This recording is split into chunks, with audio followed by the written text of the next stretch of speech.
A former Buffalo police commissioner is back in town, and he's on a mission from the White House. News 4's Al Vaughters has more on a visit today from Gil Kurlikowski. Al?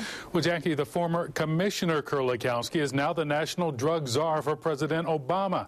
He came to town to witness Buffalo's groundbreaking Veterans Treatment Court, the first of its kind in the United States, which in just 3 years has been replicated in 60 other cities across the country.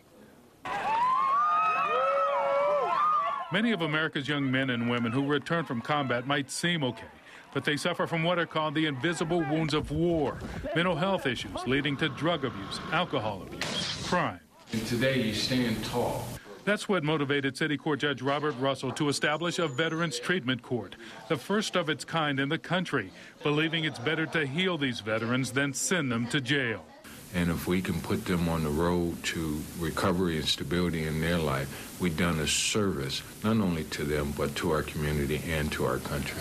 Buffalo's Veterans Court has worked out so well, officials say not one graduate of the program has been rearrested.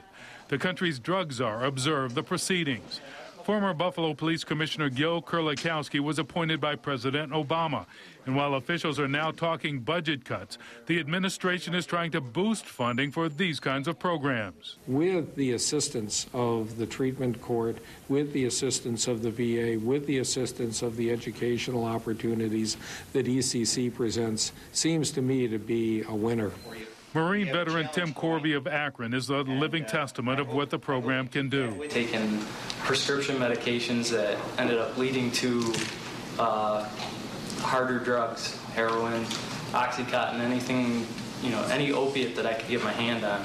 One of the 3 newest graduates from Veterans Treatment Court, Tim got a standing ovation for making it through.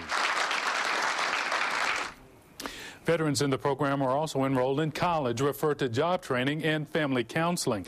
Officials emphasize the court salvages more than the lives of veterans. It can also save their families. Al Vaughters, News 4 at 5:30.